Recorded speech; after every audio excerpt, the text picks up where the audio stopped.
Today we're filming with a very special guest, Raja. Raja, there you are. Say hello. Yeah, you're filming with me today. Anyway, I feel like all over the internet, it's always, I hate the Midnights era this, and Midnights is in my bottom 3 that. Well, how does it feel to be wrong? I wouldn't know, because I'm not wrong. You are just incredibly wrong, and today in this video, we're gonna explore why.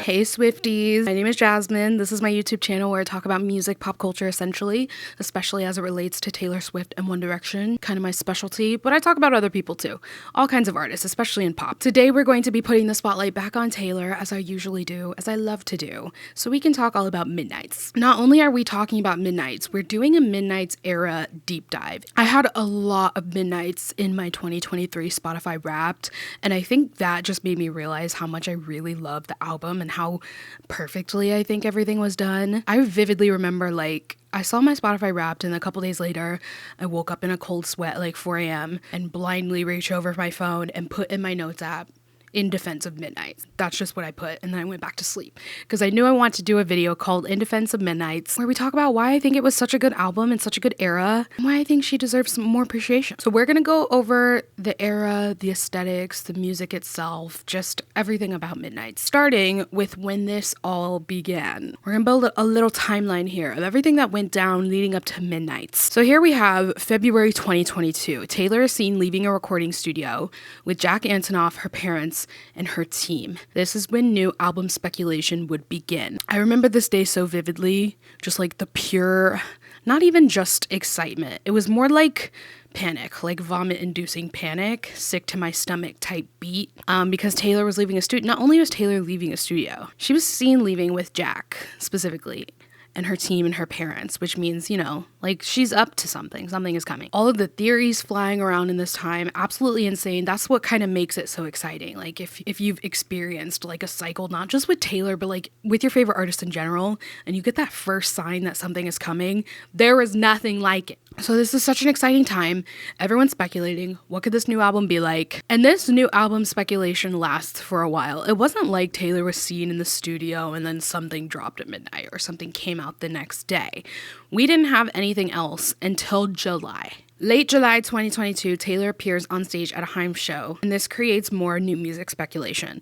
So the first thing we got was pictures of her leaving the studio in February. That's February, March, April, May, June. Dead radio silence, and then we reach July and she's on stage with the Haim sisters. I think this is the period of time when like the trajectory of my life was changed completely. This also feels like so long ago. When I was putting together this timeline and kind of exploring everything that happened, I completely forgot about this. Like this feels like this happened 5 years ago, but it was just in July of 2022. But her look, first of all, like I remember when the pictures came out of her on stage and she's got this braid, she's got the leather pants, she's wearing the same thing as the sisters. Her little lipstick moment, like she looks great. And then she was posting TikToks, super cute, super millennial of her, we know, millennial core, but at least she's being active. We love that. It's cute, it's cool, it's fun. This was actually Taylor's first concert appearance since the Lover era in 2019. So the girls were starving for Taylor on stage content, like at a concert, because like she's performed at award shows and stuff since Lover, but her being in a concert setting was just very jarring for everybody, which is so weird because like imagine we got concerts for Folkmore. She did like a sister concert tour for Folklore and Evermore. But anyway,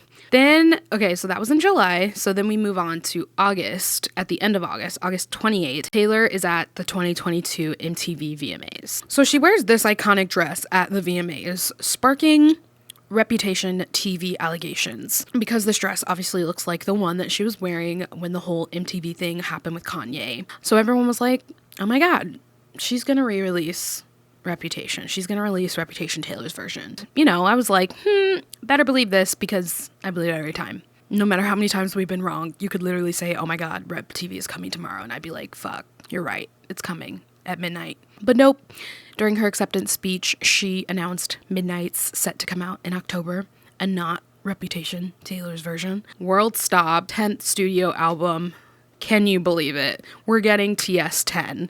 Everyone is shook. Everyone is shaking. I don't think I was even awake when this happened. I think I had went to bed. And then again, I can look on my Twitter records because that's where I keep my every waking thought. But I think I woke up the next morning and saw the Midnight's announcement. I was like, I think the period of time between when she announced Midnight's and we actually got it was really fun because of all the speculating and theories.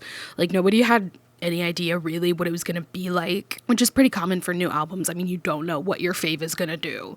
And with Taylor, it's like she has so many different genres in her albums. She could switch it up and do what she wants. So it's like at any given moment, she could switch it up and nobody will be prepared. So it was like really fun to be a part of all the speculating and theories that was going on between the announcement and the actual drop. It was like, will she pure pop? Will she folk? Will she country? Oh, also, bonus shout out here to her VMA's after party dress. Literally in the Midnight's theme with the color and the stars and the free jacket. Like, iconic. So cute. The face of an era. Like, when I think of Midnight's, I think I have a Midnight's Pinterest board and the first picture I ever put on it was this picture of Taylor in the Midnight's after party dress. So then the following day on August 29th, we get the album name and cover. At midnight, she announced Midnight, so it's technically on the night of the 28th, but technically the 29th. Do I love this album cover? I mean, it's an album cover. Here's what I do like about the Midnight's album cover. Her makeup, this like almost smoky eyelinery look, the blue, love. Me being like, let me tell you all the things I actually love about the album cover. And there's one thing and it's her makeup. It's literally just her makeup. Like, that's the one and only. The lighter is cute, but I don't get it. Like, this is the only picture from the shoot where there is a lighter, unless I'm sorely mistaken, but I haven't seen anything else but this. Like, the lighter is nowhere else to be seen, so it only has significance on the cover. I would have preferred something more playing on this concept of 13 sleepless nights, midnight stars, moon, blue, like anything like that. So the lighter is just kind of random. I'm like, what is this for? And you know, Swifties or fangirls in general love to make an alternate album cover. Literally any album you love, you could probably go and search somewhere for an alternate album cover. These amazing people who know Photoshop and design will like make concept covers like how they imagine them. And I found one that I like, which is this. I love the other shots from this album too, where she's looking like sad and forlorn and like she's pondering inside of a house. Let it be known, by the way, that I predicted the Midnight's aesthetic. When Midnight's dropped, or I guess like when the full shoot dropped, the amount of you guys that were tweeting me and DMing me being like, bitch, she stole your aesthetic. I have a series on my channel, if you don't know, where I design album aesthetics for artists, and it's just like fun and it's self-indulgent, where I'm like, this is what I would do if I was designing an era for you. And for my Taylor one, I basically designed this very like 70s-esque, sad, vintage, in the house kind of thing. And then it looked exactly like the Midnight shoot. And I uploaded that video way before Midnight's was announced. I'm not saying she actually took my concept. I do think it was just a coincidence. But I did predict the Midnight's aesthetic. So Taylor, if you want me on your team, just say that. Anyway, I'm not huge on the track list going down the front. I've seen a lot of people like in the public talking about that when this dropped. I don't love the track list on the front. Like, I see the vision with the white border and then the track list, but it's like, I prefer the track list to be on the back.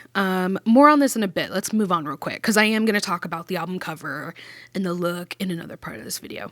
This night when we get the Midnight's cover, we also find out that Midnight's is a concept, and that concept is, quote, 13 sleepless nights.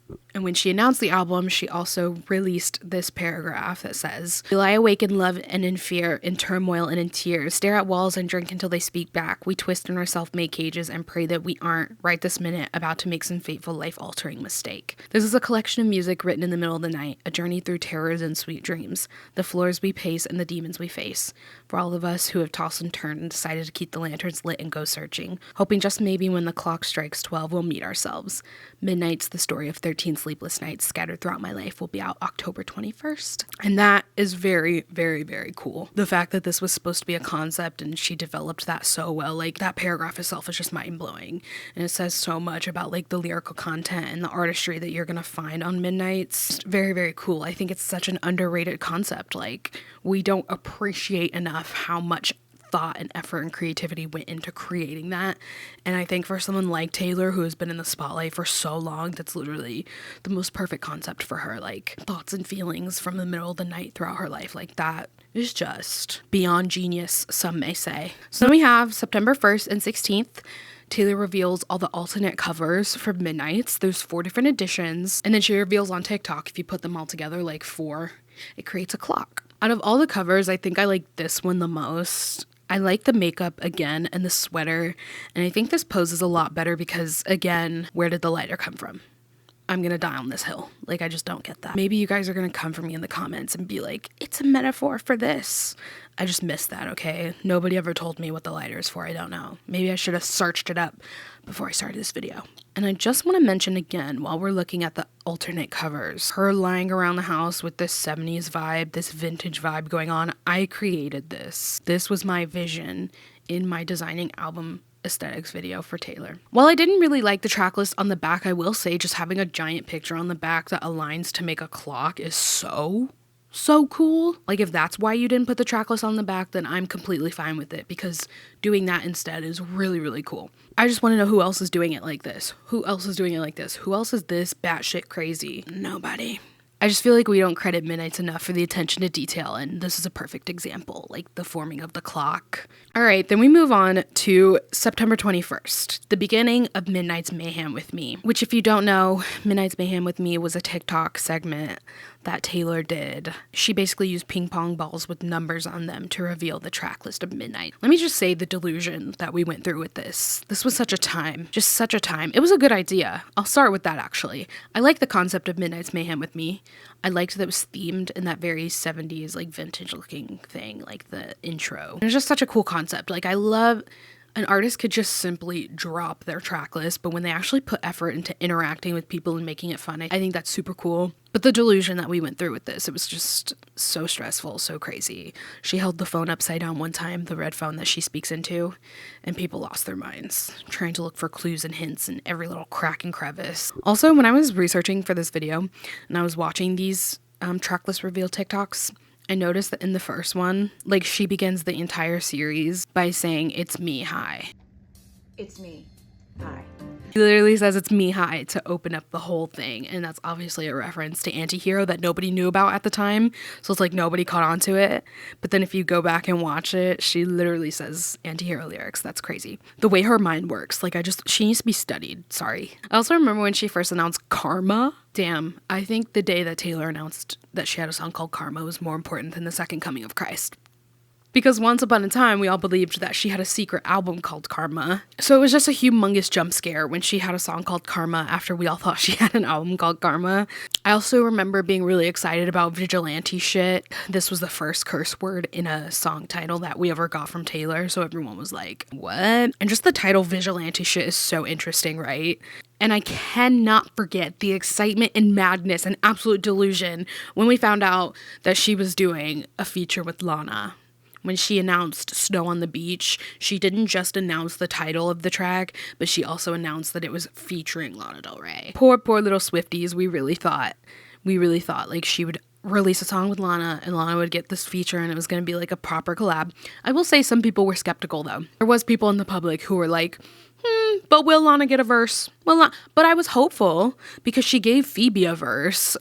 Okay, and then we reach October 13th. We learn of the bonus track, Hits Different, which is on the Target exclusive with some other versions of songs that already existed. But Hits Different was a brand new song that nobody knew about, and it was on the Target exclusive. And then that leads us into the general release week madness of Midnights. So then we have October 21st when Midnights is released, and the 3 a.m. edition of Midnights is also revealed. I remember everyone thinking her 3 a.m. announcement was going to be a tour. But it was just the deluxe edition of Midnights, the 3 a.m. edition. I like that it was called 3 a.m. because I think it's a great way to play into your theme. Kind of like I talked about my Sabrina video where she called her deluxe edition the forward. Emails I can't send forward. So cute. I love it when it stays on brand and on theme. So the deluxe version being called the 3 a.m. edition was really cute. We got the bonus tracks, The Great War, Bigger Than the Whole Sky, Paris, High Infidelity, Glitch, What It Coulda Shoulda, and Dear Reader. And that's something that I love about Taylor too, is that her albums are always full of music, especially these re-records. She does not give us one serving, bitch. She gives us a feast. But yeah, Midnight's was met with crazy good reviews right off the bat. Its Metacritic score is 85, which is really high. If you've never seen my ranking album series and you don't know what Metacritic is, it's a platform in music that assigns an album a score based off of its critical reviews, like mainstream, proper, professional reviews. The better reviews you have, the closer your score is going to be to 100. And the less good the album is, the score will be lower. So 85 is ridiculous. I'm used to albums. Most albums that I like pop albums, will get like a 60 in there, 60, 70, but 85 is incredible. Like, that's great. She did really good. Metacritic is kind of the Rotten Tomatoes of music. Like, when a film debuts and Rotten Tomatoes gives it a score, everyone's like, oh my God, it's really good, or it's not. Same thing with Metacritic for us people who are in the music world. Midnight's also broke the all-time streaming record with 185 million streams this day. So it was a huge deal. Great reviews. Everyone was raving. But now that we've seen a little bit of a timeline of how we got into the Midnight's era, I want to dive into my thoughts about Midnight. Hence, defending her. I'm going to start with talking about the visual elements of Midnight's and the aesthetic and stuff. And then in the second half, we'll get into talking about the music and the sonic stuff, like the sound. So I already mentioned that I'm not the biggest fan of this album cover. I think the cover is the weakest part of Midnight's. Like, I think my only problem with Midnight's is the cover of it. I think everything else was done really, really well, including the music itself. But I think people would be more drawn to Midnight's overall if the cover was a little bit more put together, on theme, and prettier. The word or concept of Midnight's on its own is so pretty and cool, and there's so many things you could have done with that. But instead we have this misplaced lighter and then the track list on the front. It's just me and that damn lighter. I mean, clearly me and this lighter have so much beef, and I just feel it in my bones that someone is gonna comment and be like, actually, the lighter represents the flicker of hope that she was feeling when she wrote Midnight. Guys, let's look into this together so I don't look like an so I don't look like an idiot on youtube.com. Ready?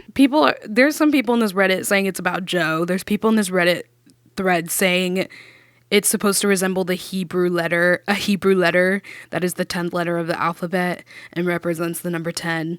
And since it's her 10th album, that's why she has a lighter on the cover. That's someone else's theory, and that's all I can find. Nobody else has said anything about it. So it's safe to say that Taylor's never said anything about why she's staring at a lighter on her album cover. But clearly I have so much beef with it. I just don't like the concept, okay? Okay, we're just moving on from that. Let me know in the comments what your personal theory is for Taylor Swift having this lighter on the Midnight's cover. I think the laying on the floor with the upside down shoe is so cute and fitting, like this one that I said. Maybe on this cover it would be better with stars or glitter instead of flowers, because the flowers would not have any relevance. You get me. But I love the fluffy jacket because she wears it on stage now during Eras Tour. Oh, and she was wearing it at that VMAs after party when she had the Midnight's era dress on. So this fluffy jacket has just become a part of the era. So I like that she's wearing it in this mock-up cover. So I think this would have been cool because I love the laying on the floor, like I said. The upside down shot is really, really cute. And then she would just be laying on like glitter or stars. Kind of like a messy indie sleaze Kesha kind of thing. That would have been really, really freaking cute. The album shoot as a whole, though, I really do love it. It's only the cover that I don't really like. The theme is really there in the shoot. She's got all these outfits that fit this vibe really well. Shot in the house looking setting, like I said. But even like the interior design of the house set matches this 70s midnight thing going on. And this also translates super well into the anti-hero music video. And I guess something else I don't mind so much about the cover is the font that she used for Midnight's. I like that the border of the album is white, and then they have these super midnighty blue, lavender, nighttime gradient color. And she used this font in other places too, so it's very recognizable amongst other eras. So if you don't mind the font, the shoot is amazing, pulls the concept together really well, and I love the 4 editions forming a clock. It's just that damn cover picture that throws it all off for me. Except the makeup. I love her makeup in the cover. It's literally perfect for this album. My point overall here, though, is that There's just so much detail that went into the aesthetic of Midnight, and I just think it holds up with the rest of her eras really well in a way that people don't seem to mention a ton or really talk about that much. She's just gotten better and better at developing solid concepts that paint a complete vision of one theme. Like, I kind of talked about this when I did my ranking Taylor albums video, how it's like, if you just look at the beginning of her career and go through, she develops concepts so much better with each new album that she puts out.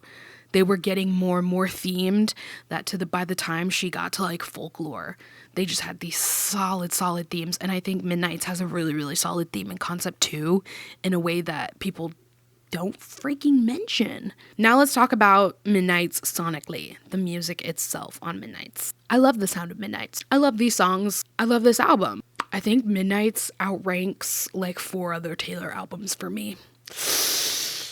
You can argue amongst yourselves what albums it outranks for me, but just know it's not rap. And it's not Folklore. But yeah, here's a little backstory for you. Not that you asked for this, but I feel like I was really iffy on Midnight's when it first came out. And if you watch my reaction to Midnight's, girl, you can see it. That whole video, I'm like, I don't know about this.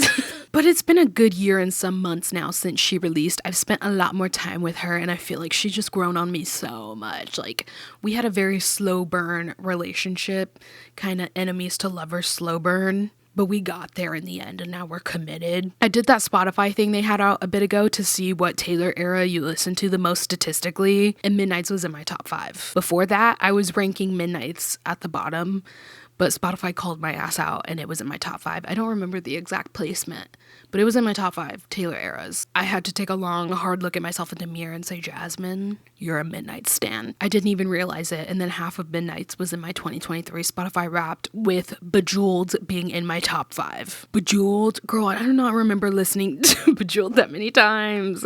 I was shocked. I was in tears almost. Shocked, honey. I was in tears almost. And why, you may ask? Why do you love Midnight's, other than all the stuff we just talked about with the theming? Because the theming and the promo and all of that was... Other than that, it's a pop album, and I love pop. That's the simple answer. I just think Midnight's at its core is one of her like pop albums, and she does pop so well, and she loves doing pop. She's literally said that, and that she's so grateful that she's been given the space to be able to explore that. I think in the beginning when we were all listening to Midnight's, everybody was like, oh my god, this song fits perfectly on Lover. Oh my god, this song is so 1989 coded. Oh my god, vigilante shit, Reputation, like just comparing it to all these other albums. But as I got more and more familiar with Midnight's, I realized that it 100% has its own sound. Before I was like, this is literally just a mix of all her old stuff. But if you really spend time with Midnight's, it does have its own thing going on. It has its own vibe that is different from her other albums. It's like, sure, some songs on Midnight's do sound like they could belong to other eras, which makes a lot of sense for the concept of like these songs being written over time, but it's the production of them. It's the production of these songs on Midnight's that give them just such a Midnight's sound. Like, it's so its own thing. It's like when the 1989 Vault tracks came out and everyone was like, why does this sound like Midnight? The 1989 Vault tracks all sound like Midnight songs. Yeah, you see what I mean? The Vault tracks sound like Midnight songs because Midnight has its own sound. Some may say that Jack Antonoff simply just produced them so they sound similar. He just made them sound like they all belong to the same body of work without them being each other's twin sister, if you know what I mean. The way I described the production of Midnight's, or like the Midnight sound, is just retro electronic pop. Synth pop, electro pop, whatever, but at its core, it's retro pop, like, which is actually really cool because, like I said, her looks and aesthetic for Midnight's are also very retro-y, so it's cool that the sound is retro too. And this is why I'm the president of the Midnight's Defense Squad. Like, do you see how perfectly this album goes together? Like, it's just so brilliantly themed, and it looks exactly how it sounds. Another thing I loved, though, is that she had lyrical content that kind of matched the visual ones. We know it's about 13 sleepless nights, but that's with the 5 major concepts: self-hatred, revenge fantasies, wondering what might have been, falling in love, and falling apart. All things that you would stay up and dwell on in the middle of the night, like... Genius, absolutely genius. I think Midnight shows a lot of growth and maturity lyrically too as well. The things that she's writing on and the way she thinks about things, especially love and heartbreak and fame and herself, is just so different from how she was writing about them in her early eras. And that's exactly what's crazy about watching someone like Taylor grow up in the spotlight and being able to see their projects as they grow up, because it's like we're all going through these things too. The way I think about love and myself and all of those things, so different from how it was 10 years ago. But I didn't grow up in the public eye like that, so there is no access to like the change. But with Taylor, you can see exactly how she's matured and in what areas, and that's just so crazy. So overall, I just adore Midnight's lyrical content for so many reasons. I think it's so complex and mature and beautifully themed, like I said. And I also just love the sound of a ton of songs off of Midnight's. Like, hello, sometimes a girl just likes music, and Midnight's just has some great songs like that I love. And I think Midnight's has songs that just hold up really well on their own. So like, even if you're a Midnight's hater, there's still like songs that you can pick out off of the album and be like, okay, but this one I love, just like as a standalone piece of work. So what I wanted to do in this video is use a song sorter to rank Midnight's, so you guys can kind of get a feel for what my favorite songs are without me just having to explain them all. So we're gonna do a song sorter for Midnight so we can see how this album ranks. I don't think I've ever ranked Midnight's before. I have no idea what the end result is going to be. I know I'm going to get dragged for it no matter what it is, and I've reached my inner peace with that. I get it, and it's fine. You can drag me. This includes the 3 a.m. tracks like Paris, Glitch, High Infidelity, all that. It's the whole thing, baby. So first up, we have Paris versus High Infidelity. I'm going to try to make this not take forever, so I'm not going to spend too much time on it. But easy, Paris. I'm picking Paris. I love Paris. One of my favorite songs on Midnight's. It showed up in my Spotify Rap. That was one of the ones that showed up. There's just something like, I'm so in love that I might stop breathing. Ugh, it's just so sweet and groovy and poppy and perfect. I love Paris. Karma versus Sweet Nothing. Easy, Karma. I'm not a Sweet Nothing girl. I'm sorry. That's gonna be low in my rankings. Question or Vigilante shit.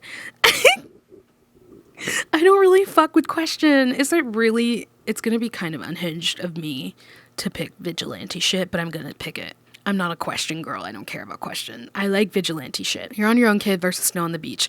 This is another one that's going to be really controversial. I'm gonna pick Snow on the Beach, but I only listen to the one that's featuring more Lana. I took the regular version off of my playlist because I don't listen to it. I prefer the version with more Lana.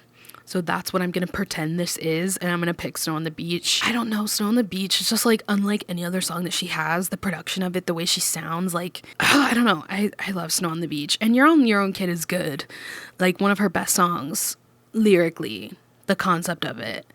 Especially the fucking bridge of You're on Your Own Kid. But I love Snow on the Beach. So I'm picking Snow on the Beach. Maroon, Lavender Haze, fuck. Lavender Haze has grown on me so much. When Midnight's first came out, I did not care about Lavender Haze at all.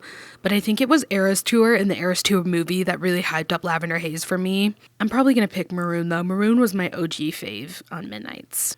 Oh, Would've, Could've, Should've versus Dear Reader. This is very easy. Would've, Could've, Should've is amazing. Paris or Glitch. I'm gonna pick Paris. Paris is my girl. She's probably gonna be at the top of this ranking. High Infidelity. Okay, I like Glitch better than High Infidelity. High Infidelity is very irrelevant to me. I'm so sorry. Bigger Than the Whole Sky, I have a love-hate relationship with because I think it's a beautiful song that's amazingly written and I love it, but it just makes me really, really emotional. There's so many things that you could relate to Bigger Than the Whole Skies, but like especially the goodbye, that part.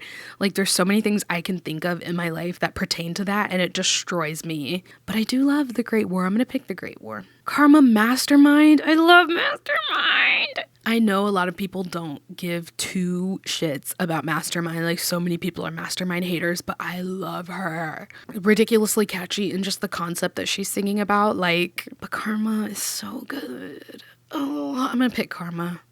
Love You, Mastermind. Okay, I'll pick Mastermind over Sweet Nothing. Hits different over Labyrinth easily. I don't really care about Labyrinth. Labyrinth is really unique, like kind of like I was talking about with Snow on the Beach. It's very unlike other things that she's done.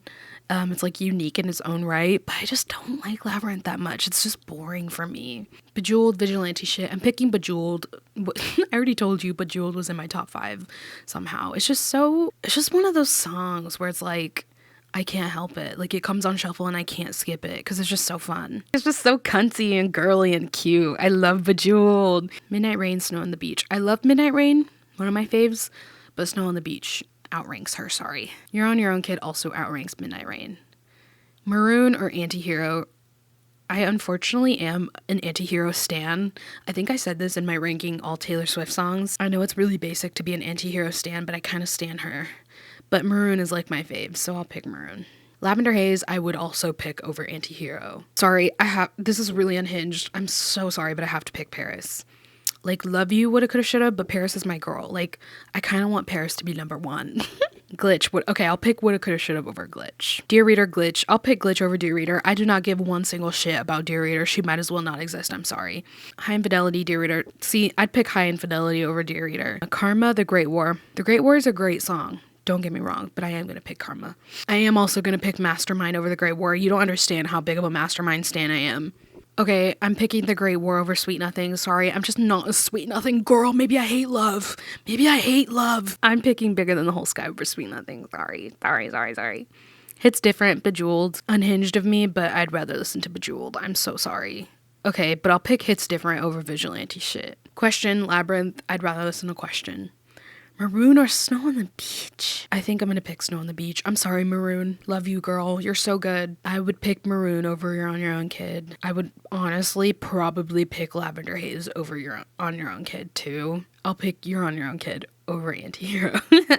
I'm gonna pick Antihero over Midnight Rain. Midnight Rain is good. Karma versus Paris. Paris, girl, we know. Karma versus Woulda, Coulda, Should've. I can't pick Karma over Woulda, Coulda, Should've. I'm sorry. Woulda, Coulda, Should've is like one of her best songs of all time. Karma over Glitch.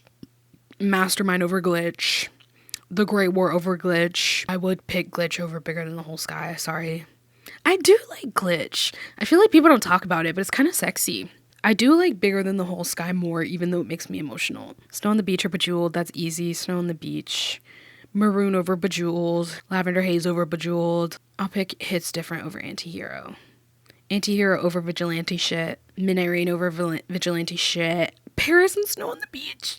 This is like asking me to pick between my two children. I'm gonna pick Paris just because I'm trying to make it a point that I really love Paris. But just know that Snow on the Beach is that girl. She's probably gonna be number 2. I'm gonna pick Snow on the Beach, but no disrespect to Woulda, Coulda, Shoulda, okay? She's amazing. Okay, I'll pick Woulda, Coulda, Shoulda over Maroon. Maroon over Karma. Lavender Haze and Karma is very difficult for me because I feel like they're on the same level for me. Like, I love them both very equally. Like, they're not my number ones, but they're also not bad. I really like Lavender Haze. But Karma is my boyfriend. Karma is a god. Like, I'm gonna pick Karma, but that was really hard. Mastermind, Lavender Haze. Fuck, this is also really hard. I love Mastermind. I'll pick Lavender Haze over Mastermind, but I do love Mastermind.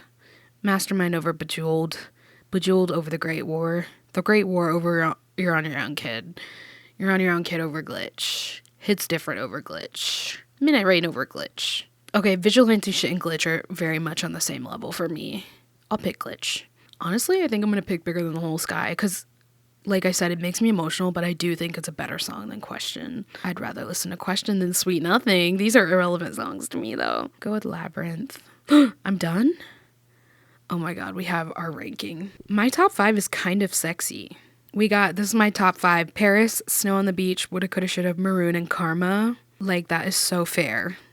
I really do think that's really good. And my bottom 5, Question, Labyrinth, Sweet Nothing, High Infidelity, and Dear Reader. Yeah, that's very much true. Dear Reader being at the very bottom is very much accurate. I don't listen to it. I don't know, y'all. I just have a lot of love for Midnights. I think she's a solid album. I think she deserves so much more love and respect, and I just don't want her to get left behind and forgotten because I think it's an amazing body of work, and I love these songs so much. I've been listening to them so much. Thank you guys for watching my little deep dive on Midnights, though. Let me know in the comments your favorite songs of Midnights, maybe your ranking, your thoughts on the overall look of it, the aesthetic. While you're down there commenting, don't forget to check out my description box for all my social medias. You keep up with what I'm doing. Come and yell at me when I'm not posting videos because people have been yelling at me for not posting videos. But I will be posting another video very soon. Next video is actually on the longer side, so it might be a while before that's out, but it's coming. So subscribe so you don't miss it. It's gonna be really good. I hope you're all doing absolutely amazing, drinking all the water, thriving, and I'll see you in my next video, I hope.